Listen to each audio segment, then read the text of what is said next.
Latin America and the Caribbean have now surpassed 2 million coronavirus cases. Brazil is home to more than half the infections. The problem in Brazil is well known. Just off its coast, though, the return of tourists to the Caribbean threatens a surge in cases there. On the 1st of June, the US Virgin Islands started to welcome back leisure travellers. It managed to keep numbers low with just 72 cases of COVID-19, 6 related deaths.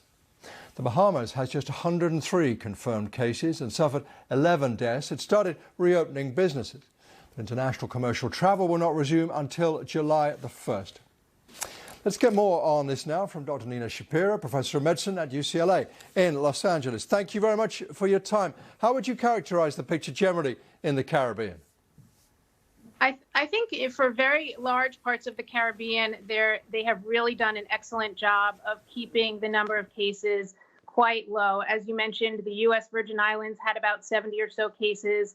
Now they're down to about 6. The Bahamas is down to under 20 cases. So they've really done an excellent job. The concern are in some of the other islands, the Dominican Republic, Puerto Rico, and Haiti. And Haiti is actually attached to the Dominican Republic. They are still seeing a surge of cases on the order of 5,000 to 10,000. And that will likely continue. But the smaller islands out in the Caribbean, especially the U.S. Virgin Islands, have really done an excellent job of keeping their case numbers quite low. And I guess Haiti is a particular problem because there is so much poverty. Healthcare there was pretty rough before any kind of virus hit. Exactly. Haiti is really going to have a tough time. A lot of Haitians were in the Dominican Republic and they're going back to Haiti. So there's a lot of back and forth between the two places. There's an extreme amount of poverty. They're all still recovering from some of the recent hurricanes over the past few years. So they've really suffered from a healthcare standpoint already. So if these numbers continue to rise in the Dominican Republic and Haiti, they are in for a very tough time in the months ahead. How do you think it's looking and going to look in Brazil, Peru and Bolivia, all seeing pretty large spikes? Yeah, they are all seeing large spikes. And I think some of the problem is that these countries also have some challenges with health care. There are also some challenges with the administrations listening to the guidelines that the healthcare authorities are making. And because the countries are attached, there's a lot of movement. And also there's a significant amount of healthcare disparity to begin with.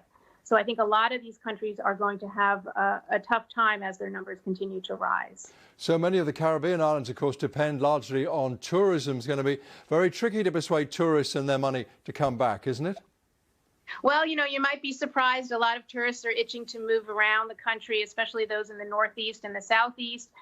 So tourism, a lot of tourists are quite eager to start moving.